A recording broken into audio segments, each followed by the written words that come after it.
Magandang umaga mag-aaral. Handa na ba kayong matuto muli? Bago ang lahat, tayo muna ay manalangin. Maari mo bang pangunahan ang ating panalangin, Jamaica? Sa ngalan ng Ama, ng Anak, ng Espiritu Santo. Amen. So magandang umaga muli mag-aaral. Kumusta kayong lahat? Mabuti. Ako ay natutuwa na makita kayong masigla at gustong matuto muli. Bago ang lahat, magtala muna tayo ng lumiban sa klase. Kapag tinawag ko ang inyong pangalan, sabihin narito po. Naintindihan? Okay, Jamaica Vistal, Abigail, Lucille, mahusay, walang lumiban sa ating klase. So bago natin simulat ang ating klase ay mayroon akong mga lituntunin. Una, kapag nagsasalita ang guro ay makinig ng mabuti. Pangalawa, kapag kayo ay sasagot ay i-on ang inyong camera at mic. Maaari ring gamitin ang chat box. Number 3, makilahok ng mabuti sa lahat ng gawain. Naintindihan ba? Thumbs up kung naintindihan ba. Mahusay. Bago ang lahat, bago tayo dumako sa ating bagong paksa, ay ano nga ang ating itinalakay noong nakaraang tagpo? Tama, itinalakay natin ang tungkol sa pagsunod at paggalang sa mga ating magulang, otoridad, at nakakatanda. So bakit nga ba mahalagang ipakita ang paggalang at pagsunod sa ating mga magulang, nakakatanda at may otoridad? Mahusay, Jamaica. Ibig sabihin yan ay may natutunan kayo sa ating nakaraang po. So bago tayo dumako sa ating bagong paksa, ay mayroon akong inihandang mga larawan na inyong aalamin kung ano ang ginagawa ng mga tao sa larawan. So narito ang mga larawan. Okay. Pangalawa. Pang-tatlo. At pang-apat. So ano ang napansin ninyo sa mga larawan? Mahusay, ang lahat ng nabanggit ay nagpapakita ng pagtulong sa kapwa. So meron na ba kayong ideya kung ano ang ating bagong paksa na tatalakayin? Mahusay. So ang ating paksa na tatalakayin ay ang paggawa ng mabuti sa kapwa sa pamamagitan ng voluntarismo. So narito ang mga layunin. Pagkatapos ng aralin, ang mag-aaral ay inaasahang pakibasa.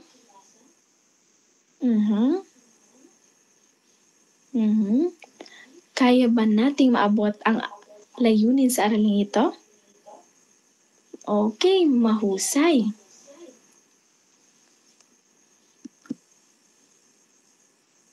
So ngayon, meron tayong aktibidad. Paki-open ang inyong devices at i-open sa Padlet app o website ang inyong device. Basahin at unawaing mabuti ang sitwasyon at sagutan ang mga sumusunod na tanong. So, dumako na tayo sa ating Padlet app or website.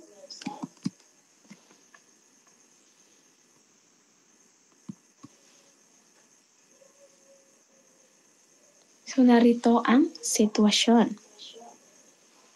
Maaari nyo nang sagutan ang katanungan.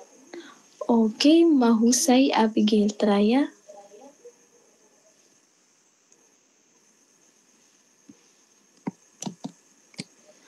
Okay, so nabasa ko na ang inyong mga kasagutan. So, magaling.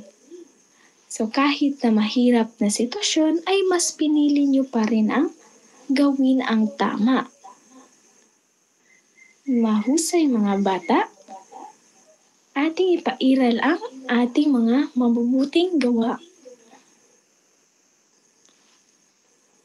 So sa ngayon, mayroon tayong papanoorin na video. Unawaing mabuti at itala ang lahat ng mga importanteng detalye. So ang pamagat sa ating papanoorin maikling video ay ang barya, pagmamalasakit sa kapwa.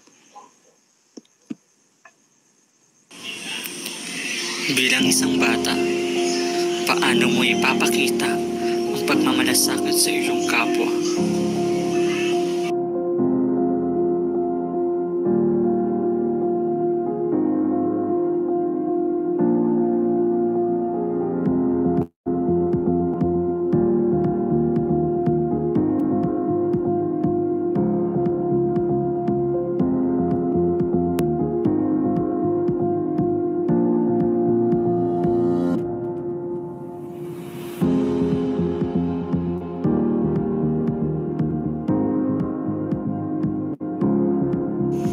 Bilang isang bata, naghangad din akong makatulong sa aking kapwa sa pamamagitan ng aking simpleng paraan. Sinimulan ko ang aking hangarin sa pamamagitan ng ilang mga barya. Mga baryang sa paningin naming mga bata ay napakalaki na ng halaga. Bilang isang bata, hindi ko pa alintana ang seryosong kaganapan ng aking komunidad. Ngunit nakikita ko ang mga taong pumupuno nito.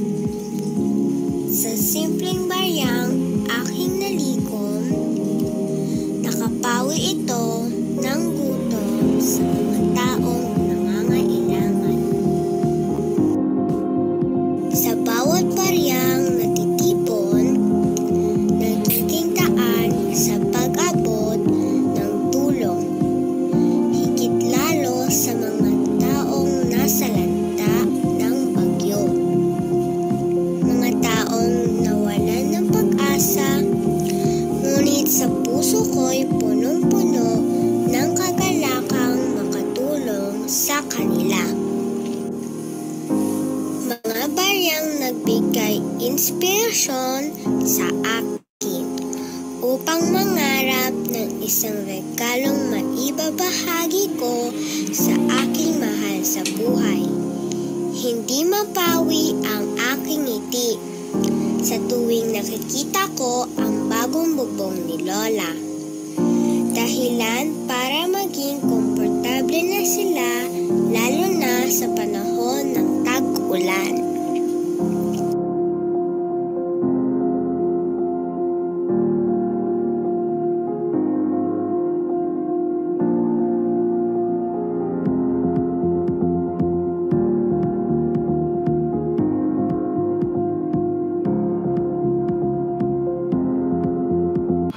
Sila dito ay ng pamasko.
Okay, so natapos na natin ang maikling video.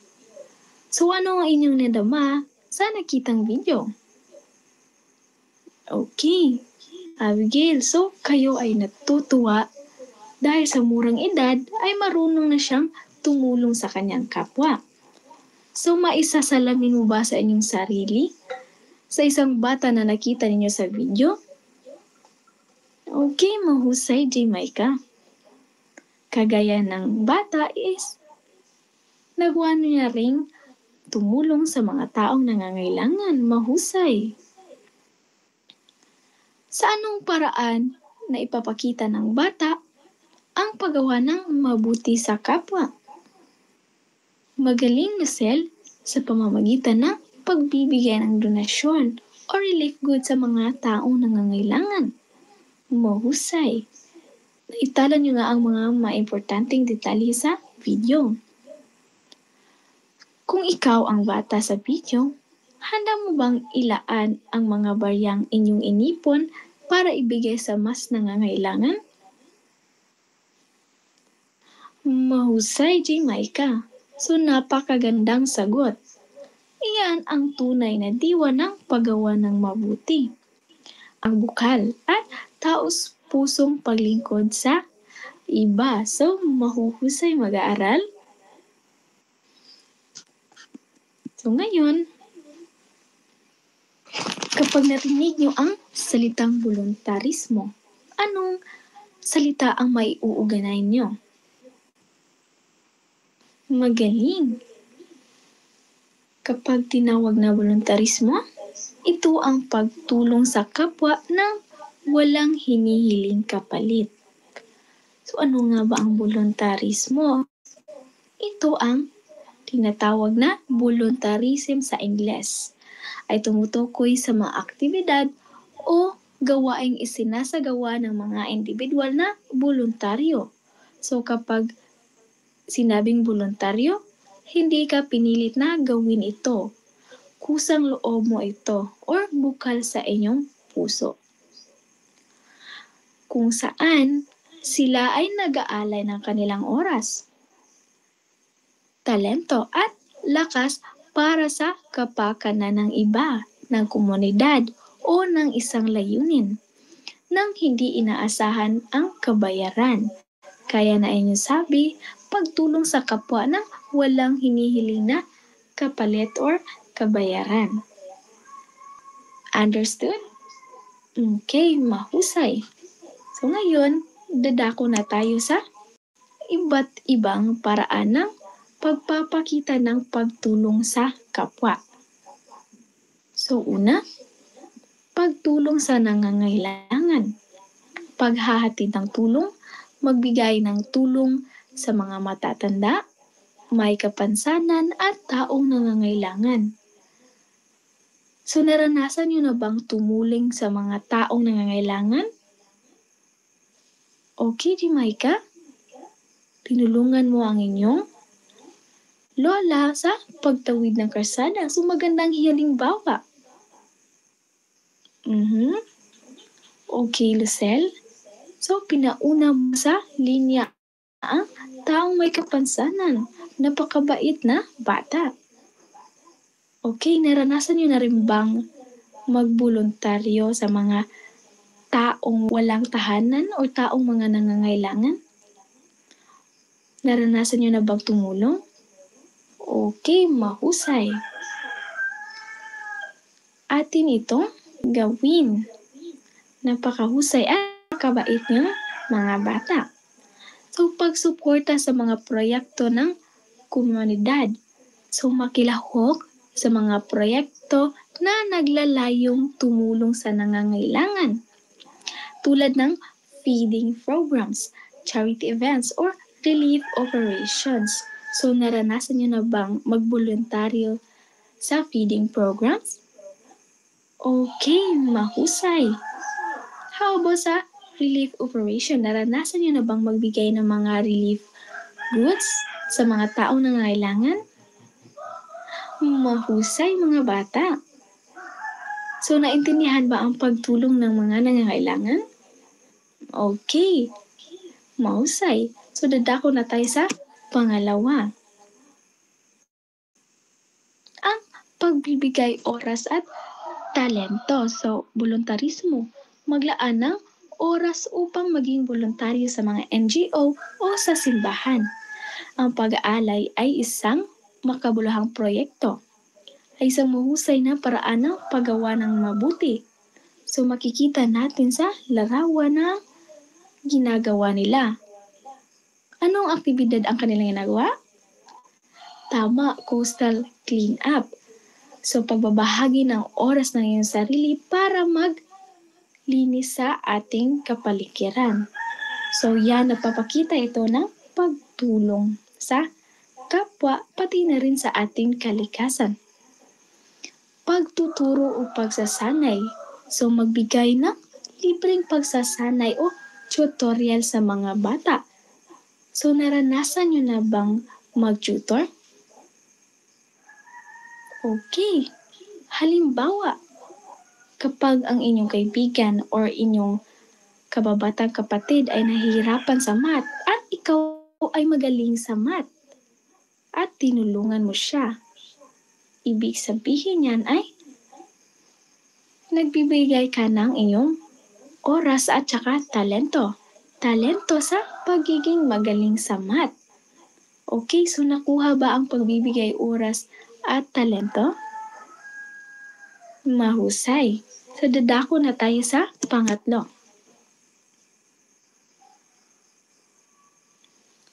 Ang pagsagawa ng maliit na gawain ng kabutihan.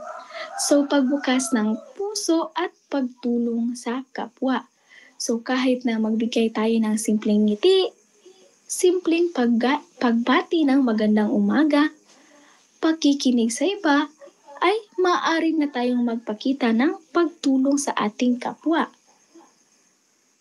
Halimbawa, kapag malungkot ang iyong kaibigan, sabihin mo lang na, kumusta ka? Nandito lang kami parati para sa iyo. So, sa pamamagitan ng ating simpleng gawa, ay maaari tayong makatulong sa ating kapwa. So, naintindihan ba? Okay. Sa pag-alok ng tulong sa mga kaibigan at kapamilya. So, sa pamilya, tumutulong ba kayo sa mga gawaing bahay nang hindi inuutusan, na hindi na kinakailangan utusan ng inyong mga magulang? Okay, magaling. So, tinuturuan nyo din ba ng takdang aralin ng inyong mga kapatid o inyong kaibigan? Okay. Ang importante, sila pa rin ang sasagot, kundi ang inyong gagawin pa rin ay tulungan lang sila. So, yan ang nagpapakita ng pagtulong sa kapwa sa pamamagitan ng maliit na gawain ng kabutihan. So, naintindihan ba? Okay, mahusay. Pang-apat, pagiging inspirasyon sa iba. So, pagsasagawa ng mabuting halimbawa, maging magandang halimbawa sa iba tao sa pamamagitan ng pagpapakita ng magandang asal, kagaya ng nasa larawan na ito. Ipinapakita ng babae ang pagrespeto sa mga matatanda. So, kapag tayo ay nakita ng iba na tayo ay marespeto, maaring sila ay sumunod din sa atin. Okay. Pagsuporta sa mga positibong inisyatibo. Suportahan ang mga programa o kampanya na nagtaguyod ng kabutihan sa komunidad. Kagaya na, anong mga kompanya or programa ang inyong narinig na? Okay. Kagaya ng programa na Rated K. So, tinutulungan rin nila ang mga taong nangangailangan. So, lahat ng ito ay nagpapakita ng pagtulong sa kapwa. So, naintindihan ba ang pagiging inspirasyon sa iba? Okay, mahusay.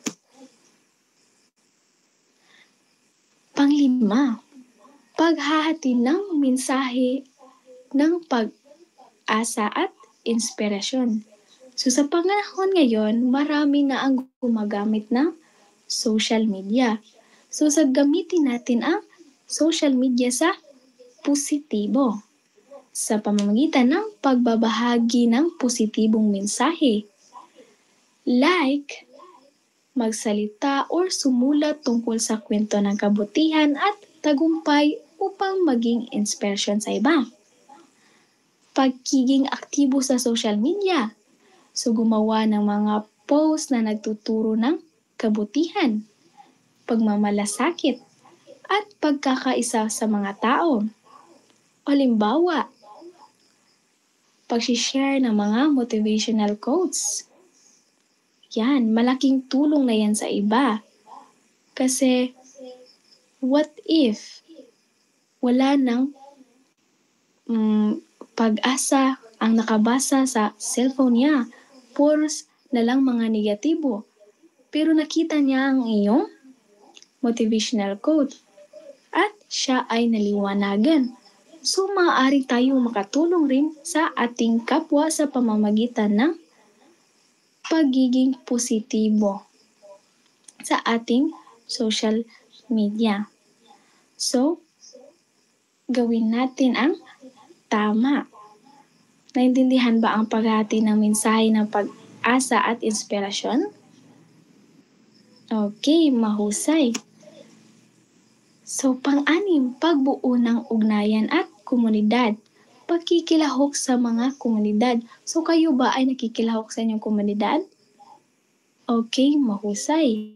So, pagkikilahok sa mga community events at programs upang makipag-ugnayan sa mga tao at bumuo ng masayang komunidad.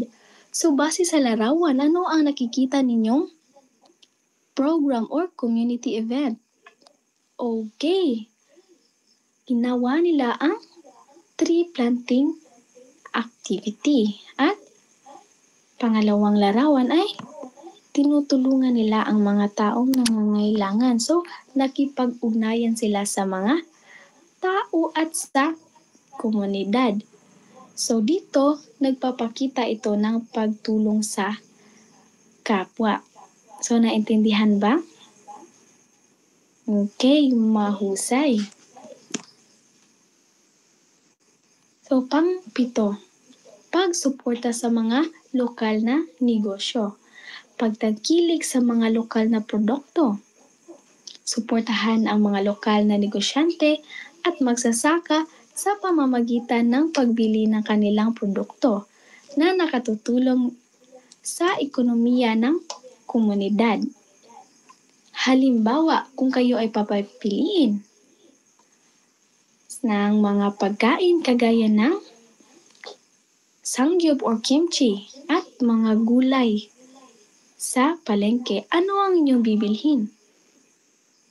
Okay, mas bibilhin nyo ang mga gulay na nasa ating palengke. So, ugaliin nating sumuporta sa mga lokal na negosyo.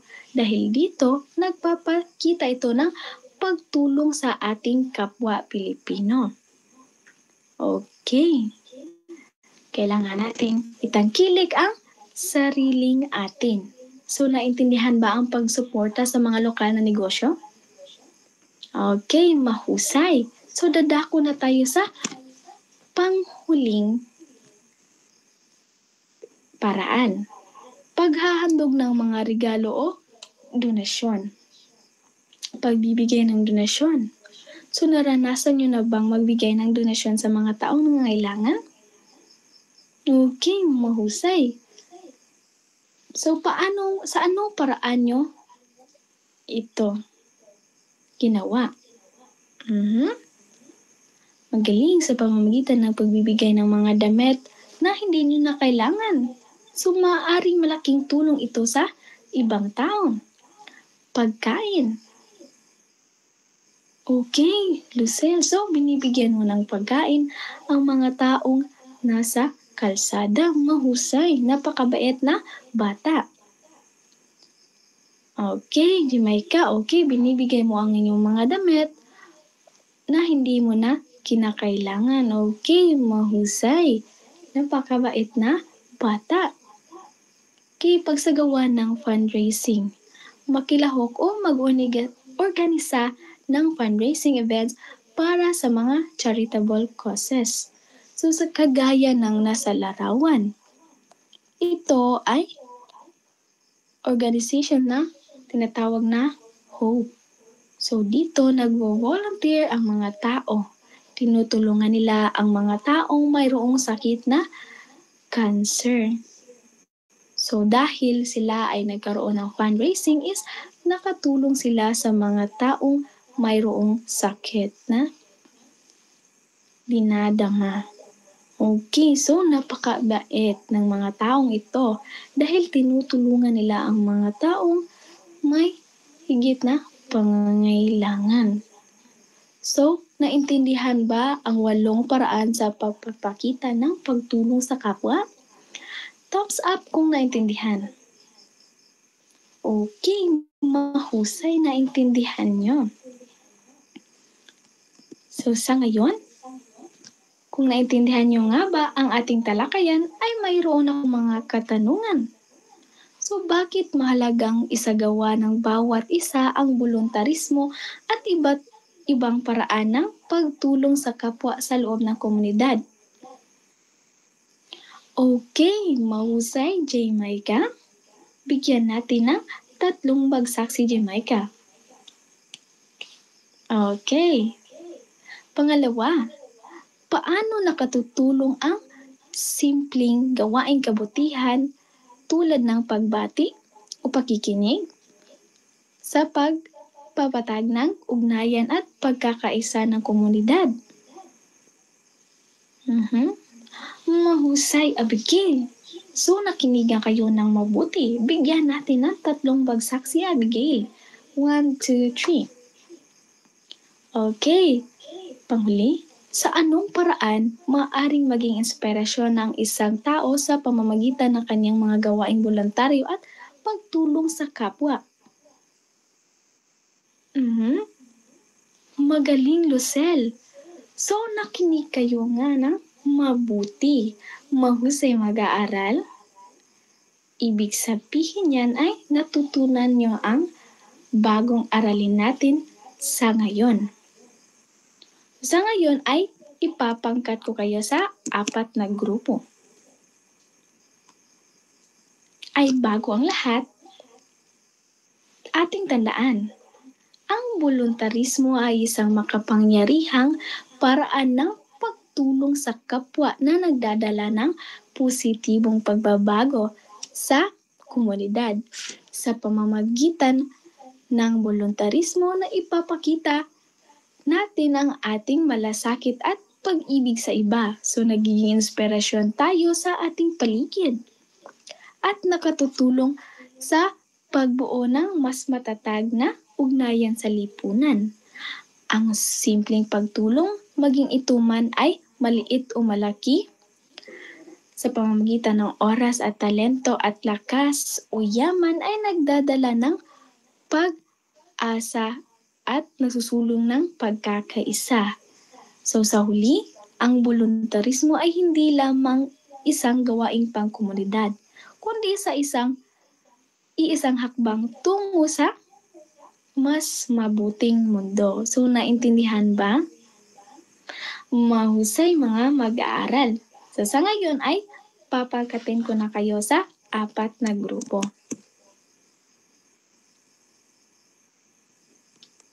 Okay, pakibasa. Ayun nga kay Mother Teresa, not all of us can do great things, but we can do small things with great love. Sang-ayon ba kayo dito? Okay, mahusay.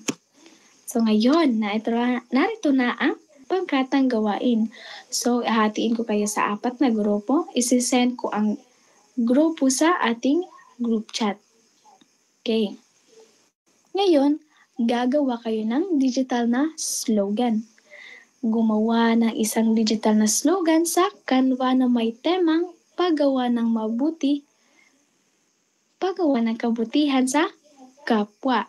So matapos gawin, ipakita at ipahayag ang inyong digital slogan. So, bawat grupo sa klase. So, ang kanilang inilikahang slogan ay inyong i-representa. So, narito ang mga rubrics. Nilalaman, 25 points. Malikhain, 15 points. Kalinisan, 10 points. Overall, 50 points. So, bibigyan ko kayo ng 10 minuto para gawin ito. Kinakailangan na tumulong lahat. Okay. So, tapos na ba? Okay.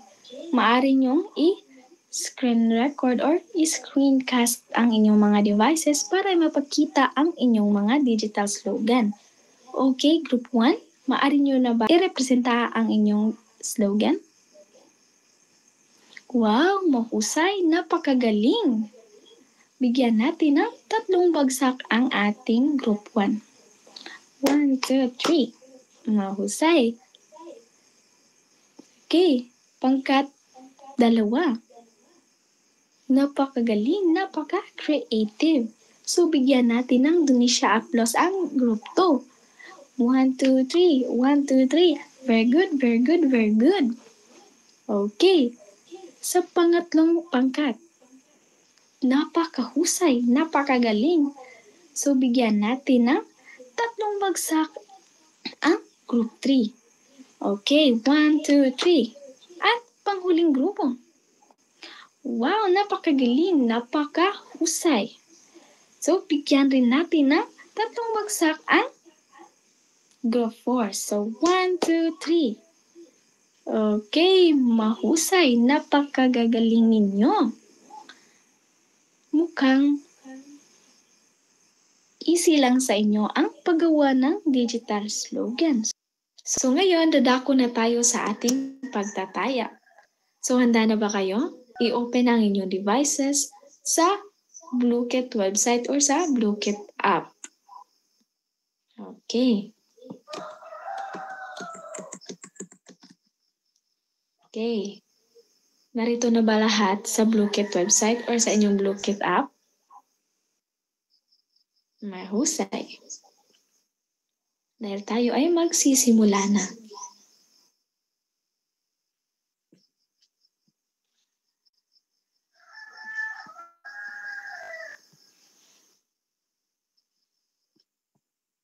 Okay, ihanda ang ating sarili. Okay, so narito ang code sa laro. 276428.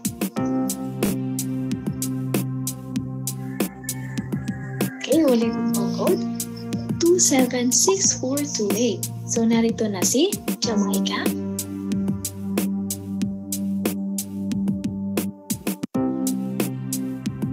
Hintayin natin ang ating mga...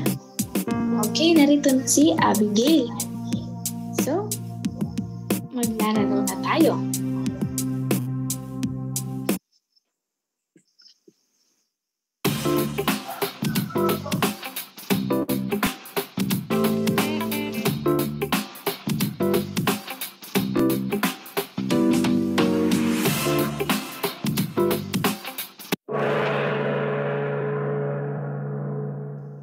Okay, mahusay.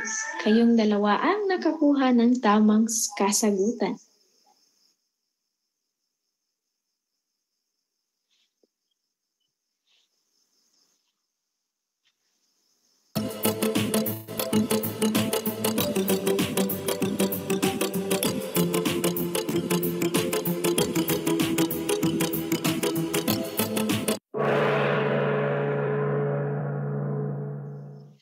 Mahusay! Kayo pa ring dalawa ang nakakuha ng tamang kasagutan. So next question. So paano naiiba ang siking pagtulong sa volunteers?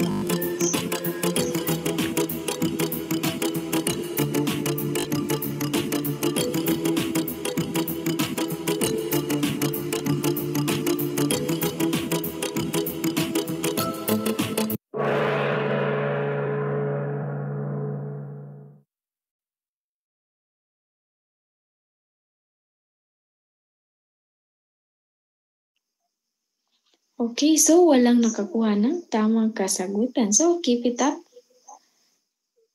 everyone. Sa pagkakilala ng isang voluntaryo, ang pinakamalaga upang matagumpay ang proyekto.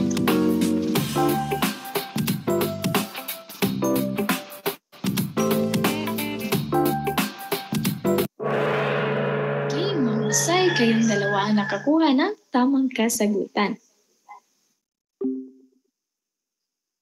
Okay, so si Abigail na ngayon ang nangunguna.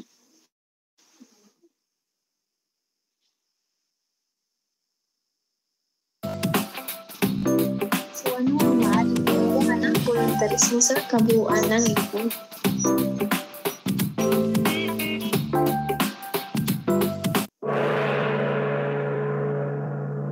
Okay. Kayo ay nakakuha ng tamang kasagutan.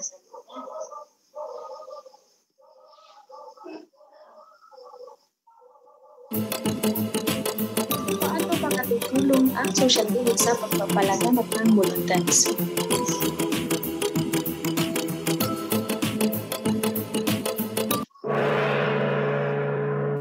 Okay, mahusay. Kayo pa rin dalawa ang nakakuha ng tamang kasagutan.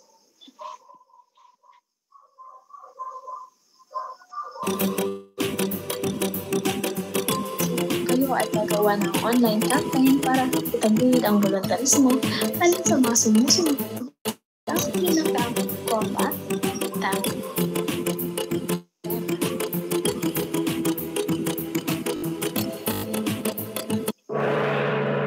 Okay, mahusay mga bata.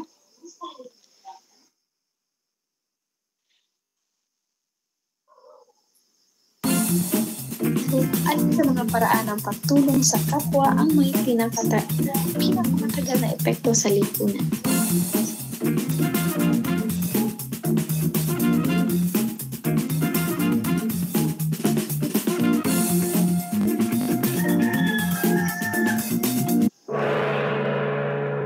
Okay, mahusay.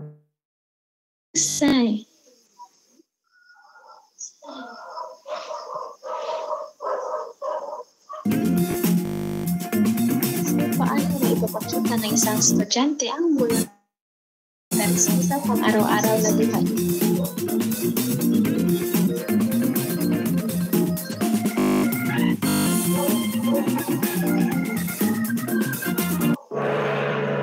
Okay, mahusay mga mag-aaral.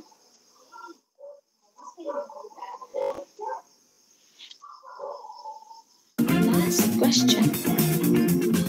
Mas makabuluhan ang voluntarismo kaysa sa civil activities.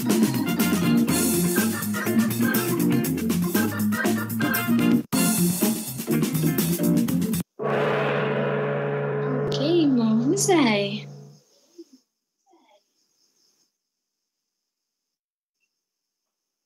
So, ang nanalo ay si... Okay, it's a tie pala. So, kayong dalawa ang nanalo sa ating pagtataya. So, magaling. Everyone. Okay. So, sa ngayon, dadako na tayo sa ating takdang aralin. So, gagawa kayo ng written reflection. So, gamit ang Microsoft Word, sagutin ang sumusunod na tanong. Sagutin ito sa 5 pangungusap bawat tanong. So, narito ang mga tanong. Pakibasa.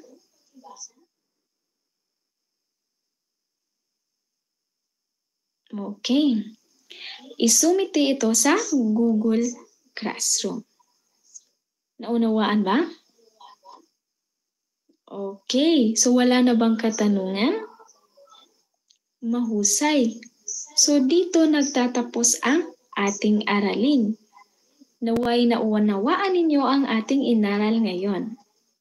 So, bago tayo umuwi o bago tayo matapos sa ating aralin, manalangin muna tayo. Sa ngalan ng Ama, ng Anak, ng Espiritu Santo. Amen. Okay, goodbye class. Okay. Paalam!